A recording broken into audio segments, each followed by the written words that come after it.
paralysis of American politics. Now, what is the problem? Many Americans believe that their government is stagnant and is not making real proactive change to better the nation. Now, this all stems from the perception of debate. The classic perception of debate is a Socratic dialogue, which is a form of dialogue which encourages a group to question and reach consensus in answering a universal question. This is helpful for many reasons. 1, it is constructive. 2, efficient. And 3, beneficial. It is constructive because it allows a group to question not only the people they disagree with, but also their own points. It is efficient because it stays on topic and it really attacks the question rather than the other side.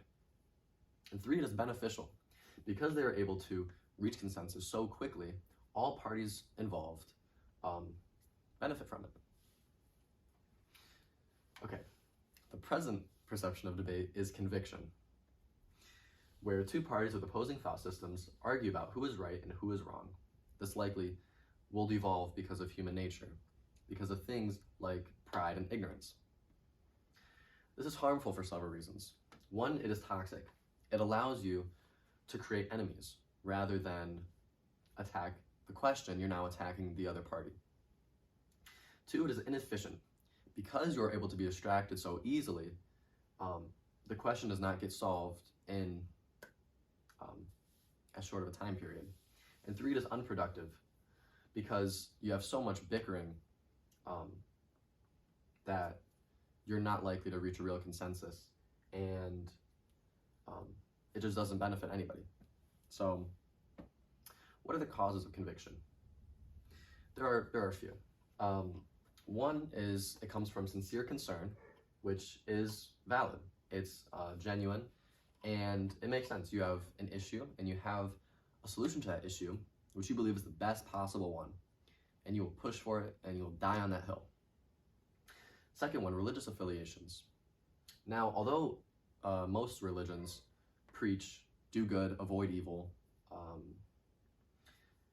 the issue with people drawing their conviction from their religion is that when you have a creator and you have a whole sense of purpose based on a certain thought system, it is very difficult to get that person to budge and to compromise. And the third thing, the most dangerous one, is a politician's status, whether it's among their peers, among their campaign donors, but most importantly, among their voters, because they want to appear to be the best possible choice for them. The effects of conviction. 1 is mudslinging, which is basically throwing insults and name-calling, which is childish and obviously not productive. 2, irrelevant accusations. This is where we find the infamous whataboutism in American politics, where you have a sound argument given to the other side, and they say, well, what about when you did this a couple years ago? What about this thing going on that isn't great? And they try to break down that argument based off of irrelevant information. The third and fourth are the most dangerous ones. Insincerity. Because you have politicians fighting for status, they will begin to polarize their opinions on certain subjects, even if they don't feel strongly about a topic. If their voters do, then they will have to push themselves to an extreme so that their voters don't just vote in a more radical person. However, that's not usually the minority of voters, or the majority of voters. Usually it's just a vocal minority pushing their leaders to become more radical. And the fourth one, delays and prevents real solutions. Because you have people going to either side of the argument, they can't make any real productive legislation. The cycle. Now, you have a system that cannot pass any real laws to benefit its people. And you have outrage from both sides. These people, their pleas, their words have not been heard, so they turn to action. And like I said before, the politicians, when they see this, they know that it's more serious. They have to take it to a degree even beyond what they went before. And they have to further polarize themselves away from each other.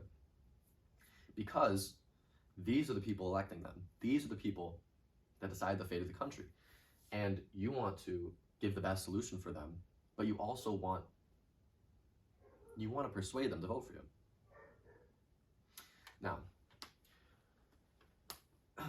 George Washington, he warned against this in his first farewell address, saying that political parties would be the bane of this country.